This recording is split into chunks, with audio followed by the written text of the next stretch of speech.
로버트 윌켄이 적은 초기 기독교 사상의 정신에 보면 다음과 같은 내용이 나옵니다. 고대 열정은 인간이 갖는 두 가지 충동에서 비롯된다고 본다는 겁니다. 하나는 욕망이고 하나는 공포입니다. 여러분, 욕망은 뭡니까? 우리가 갖지 못한 것을 소유하고 싶은 열망. 욕망은 부재에 기대어 있는 게 욕망입니다. 여러분, 없는 걸 바라지 있는 걸 바라는 사람 아무도 없습니다. 그런데 참 인간의 그 마음은 어떠냐면 욕망이 이루어지잖아요. 그럼 또 다른 걸 욕망합니다. 그래서 인간은 쉴 수가 없습니다. 자족하는 사람이 경건에 유익하다는 말이 바로 이런 뜻입니다. 여러분, 자족하지 않으면 계속 끊임없이 욕망만 찾아가다가 인생을 허비하는 거죠. 욕망은 부재에 기대어 사는 것이다. 공포는 뭐냐면 원하지 않는 것에 대한 반감입니다. 피하고 싶은 것이 많잖아요. 이런 사람들은 두렵습니다. 이것도 피하고 싶고 저것도 피하고 싶고 저것도 부담되고 저것도 피하고, 이런 사람들은 어떤 사람이라고요? 공포에 사는 사람입니다. 우리 예수 믿는 사람은요, 모든 것이 협력하여 선을 이룬다. 여러분, 다릅니다. 우리도 피하고 싶은 거 있어요. 예, 우리도 고통은 피하고 싶고 어려움과 아픈 건 피하고 싶어요. 그러나 이게 다 은혜로, 말씀과 기도로 거룩하여질 수가 있다. 그래서 우리는요, 처음에는 좀 흔들리지만 그 다음에 이걸 통해 오히려 성장하게 되는 거죠. 그러면서 또 이야기합니다. 욕망은 탐스럽고 자기중심적이어서 우리의 필요와 쾌락에 더 많이 영향을 받는다. 자, 그런데 하나님에 대한 사모함은 이 세상의 사물에 대한 욕망과 같지 않다 이야기합니다. 하나님을 알게 되면 어떻게 될까요, 여러분? 부재에 대한 욕망이 사라집니다. 아무것도 없는 것 같은데 다 가졌습니다. 여호와가 나의 목자이기 때문에 내게 부족함이 없도다. 부족함이 없었을까요? 부족한 거 많습니다. 그런데도 하나님이 계시기 때문에 이제 그 부족한 거는 그렇게 문제가 되지 않는 거예요. 내 잔이 넘쳤다. 여러분, 부족한 게 없었을까요? 있었습니다. 그런데도 그 은혜를 생각하고 받을 은혜와 내가 돌아갈 천국을 생각하니까 내 잔이 넘쳤다. 자, 오늘 본문은 몸에 대해서 가장 중요한 가르침입니다. 세상 어디에도 몸에 대해서 이렇게 정확히 가르치는 곳은 없습니다. 이 몸에 대한 가르침이 고린도전서에 있는 이유는 고린도 교인들은 몸을 중요하게 생각하지 않았기 때문입니다. 방언과 같이 신령한 은사는 중요하지만 잠시 있다 썩을 몸, 아무렇게나 살아도 된다고 생각했습니다.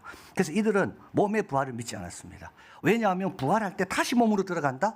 이 썩을 몸에 다시, 그래서 부활의 몸을 믿지 않았어요. 그리고 또 한 가지 부도덕한 행동을 정당했습니다. 고린도 성도 중에 당시 관행이었습니다. 일반적이었습니다. 이 매춘부를 찾아다니는 행위를 멈추지 않는 사람들이 많았습니다. 여러분, 로마도 그렇고 그리스, 헬라도 그렇고요, 굉장히 성적으로 문란했습니다. 유대교가 들어오고 기독교가 들어오고 십계명이 오면서부터 가정이 살게 되고 성적 질서가, 도덕적 질서가 세워지게 된 겁니다.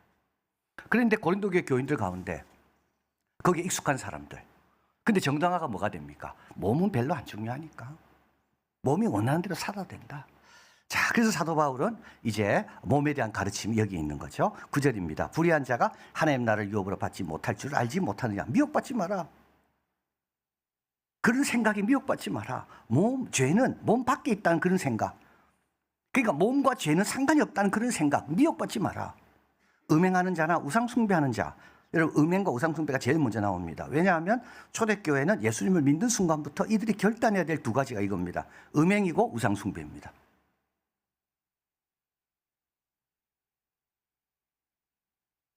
자, 그리고 나서 간음, 탐색, 남색.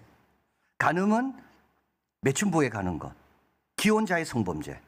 탐색은 다 동성연애와 관련된 건데 여성스러운 남자로 수동적인 역할을 하는 것. 남색은 동성연애와 관련된 건데 능동적인 역할을 하는 것. 그래서 참 사도 바울은 그냥 간음하지 마라, 음행하지 마 이러면 되는데 구체적으로 하나하나 열거합니다. 왜냐하면 고린도 교회 교인들은요, 빠지면, 거기 하나라도 빠지면 그거는 괜찮다고 생각하거든요. 그래서 고린도 전서는 굉장히 디테일합니다. 유치원에 가르치는 아이에 가르치는 거 똑같습니다. 요거 하나만 가르치면 그것만 해당되는 줄 알거든요. 그래서 사도 바울 여기서도 음행 이런 말 하면 되는데 거기다가 간음, 탐색, 남색 10가지 죄악이 나오는데 이 전부 몸으로 짓는 죄입니다. 여러분, 몸으로 우리는 순종과 불순종을 몸으로 행합니다. 예배도 몸으로 드리는 거예요. 여러분, 기도 몸으로 하는 겁니다. 봉사, 몸을 하는 겁니다. 몸이 얼마나 중요한지 모릅니다. 죄, 불순종, 전부 몸으로 하는 거잖아요. 여기 불의한 자가 하나님 나라를 유업으로 받지 못할 줄 알지 못하느냐. 미혹받지 마라. 하나님 나라를 유업으로 받지 못한다. 하나님 나라의 권세와 축복과 그 은혜에 이루지 못한다. 그걸 누리지 못한다. 누가요? 몸으로 잘못 사는 사람은. 자, 로마서에서 말합니다. 12장 1절. 너희 몸을 하나님이 기뻐하시는 거룩한 산제물로 드리라. 이는 너희 드릴 영적 예배니라. 우리의 몸입니다. 우리의 육체를 하나님이 기뻐하신 거룩한 제물로 올려드려라. 이것이 너희의 드릴 영적 예배다. 자, 이어서 사도 바울은 우리 예수님께서 우리 몸을 위하신다고 말씀합니다. 몸에 대한 놀라운 선언은 예수님과 관련돼서 우리에게 주고 있는데요. 이제 12절에 모든 것이 가나, 제가 밑줄 쳤죠. 이건 고린도 교인들의 주장입니다. 슬로건입니다. 빨간 줄로 모든 것이 유익한 것은 아니고, 이건 사도 바울의 반 슬로건, 그걸 교정하는 겁니다. 모든 것이 내게 가나, 고린도 교인들의 주장이죠. 사도 바울은 내가 무엇이든지 얽매이지 아니한다. 그런 욕망에 얽매일 수가 있다. 13절 고린도 교회 슬로건입니다. 음식은 배를 위하여 있고 배는 음식을 위하여 있으나, 이제 하나님이 다시 회복하는 새로운 세상에는 이것저것 하나님이 다 폐하신다. 그래서 몸도 별로 중요한 게 아니다. 사도 바울은 말합니다. 아니다. 몸은 음란을 위하여 있지 않고 오직 주를 위하여 있으며 주는 몸을 위하신다. 우리 몸 위하신다고 주님이요. 오늘도 우리가 아픈 걸 주님께서 낫기를 원하시는 거예요. 그래서 병원을 세우셨다니까요.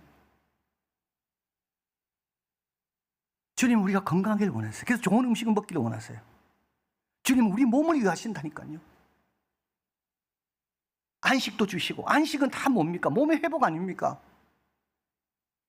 주님만큼 우리 몸을 위하는 분이 세상에 누가 있을까요? 자, 두 가지 이유가 있습니다. 14절 하나님이 주를 살리셨고, 부활이죠.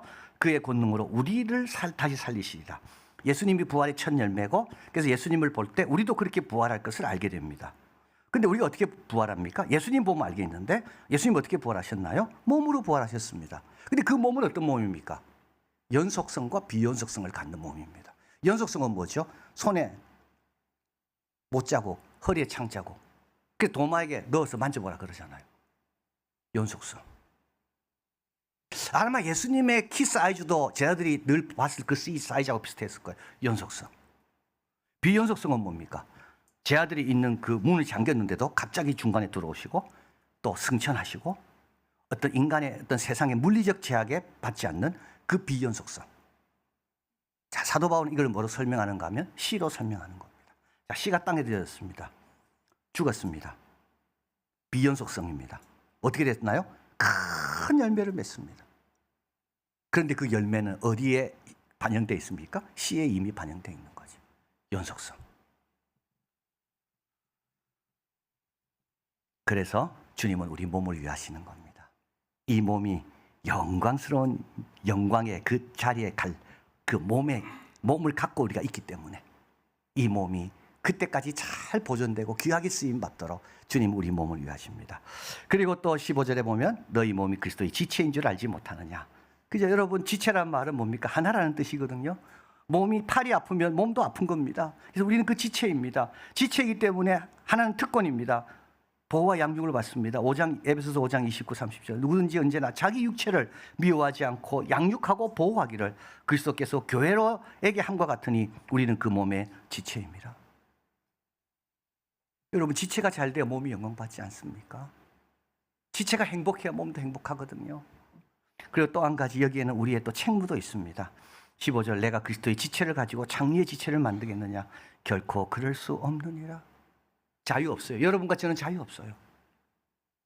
우리는 자유가 없어요. 여러분, 그 자유가 진짜 자유입니까? 아닙니다. 그 자유는 죄의 종이 되는 자유입니다. 우리 의의 종이 됐다고. 그리스도의 지체가 됐다고. 제가 어저께 책을 하나 읽었는데 그런 내용입니다. 이제 성자에 대한 내용입니다. 이 성자들은 이 사막의 어떤 깊숙한 곳에 가서 이제 수도를 쌓았어요. 어떤 성자는 나무 위에 올라가서 뭐 몇십 년 거하고 뭐 그런 이야기입니다. 그래서 성자의 이야기들이 많이 전설로 나와 있습니다. 그런데 이 피터 브라운이라는 이 프린스턴 대학의 이 고대사 교수는 그걸 다른 관점으로 바라본 거예요. 성자가 도대체 그 지역에 어떤 역할을 했을까? 그래서 그 사람은 로마가 기독교화 되는데 급진적이지 않았다는 겁니다.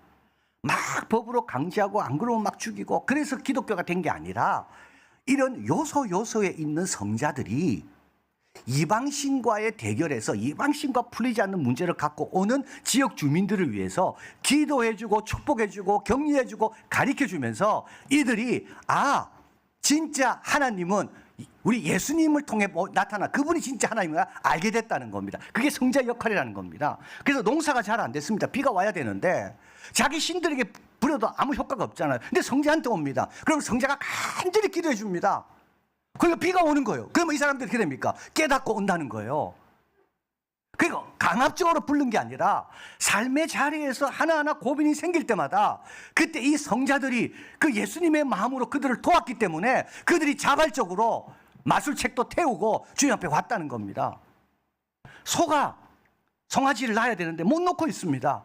이들 가정에게는 그 소는 너무 중요합니다. 이때 성자에게 요청하면 성자가 가서 기도해 주는 거죠. 이 옛날에 우리 시골에도 많이 있었잖아요.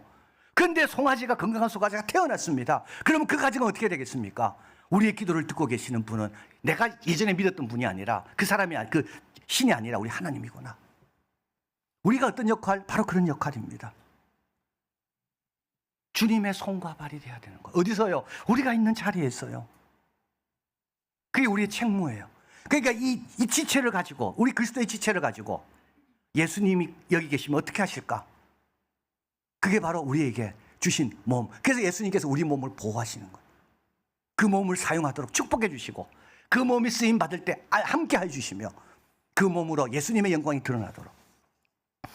자, 그래서 예수님은 우리는 부활할 몸이고 또 우리는 그리스도의 지체이기 때문에 우리 몸을 위하시는 겁니다. 여러분 아무 걱정하지 마십시오. 머리털까지 다 세신바되고 지금도 눈동자같이 우리 몸을 지키십니다.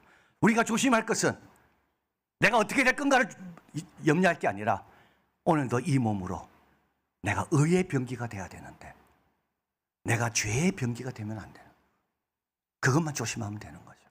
자, 마지막으로 우리 몸이 중요한 것은 성령이 거하시는 전이기 때문입니다. 19절 너희 몸은 너희가 하나님께로부터 받은 바 너희 가운데 계신 성령의 전인 줄 알지 못하느냐. 너는 너희 자신의 것이 아니라. 여러분 여기 전이란 말이 참 중요합니다. 성전. 여러분 성전은 어떤 곳입니까? 성전의 기능은 딱 하나입니다. 그걸 위해 성전이 있습니다. 성전을 어떻게 지었습니까? 다윗이 모든 죄를 준비했습니다. 솔로몬이 7년 동안 지었습니다. 그러고 나서 제사장들이 언약궤를 성전 지성소로 모셔올 때 성전에 딱 들어간 다음에 성전에 여호와의 영광이 가득 찼습니다. 여러분 그런 성전을 다른 것으로 사용하면 되겠습니까? 안 되겠습니까? 여러분 그렇게 하나님께서 성전을 귀하게 보시는데 이 성전을 엉뚱한 기능으로 사용하면 되겠습니까? 안 되겠습니까? 바로 그 뜻입니다. 11절에 보면 그리스도 안에서 일어난 세 가지 근본적인 변화가 나옵니다. 11절 주 예수 그리스도의 이름, 하나님, 성령 안에서 씻음, 거룩함, 의롭다. 씻음은 죄 용서함. 그러니까 탐색, 남색 막 이런 걸로 그냥 정신없이 다니던 삶이었는데 하나님께서 깨끗하게 씻어주신 거예요. 여러분 이 죄의 열거가 많은 이유는요 하나님께서 그 죄를 일일이 지적하라는 뜻이 아니고요 하나님의 씻음은 어떤 죄도 다 씻는다는 뜻입니다. 다 새롭게 한다는 뜻입니다. 씻었습니다. 그 다음에 어떻게 됩니까? 의롭다함을 받았습니다. 의롭다 하면 법적으로 이제 무죄가 선언되는 겁니다. 그러면 어떻게 됩니까?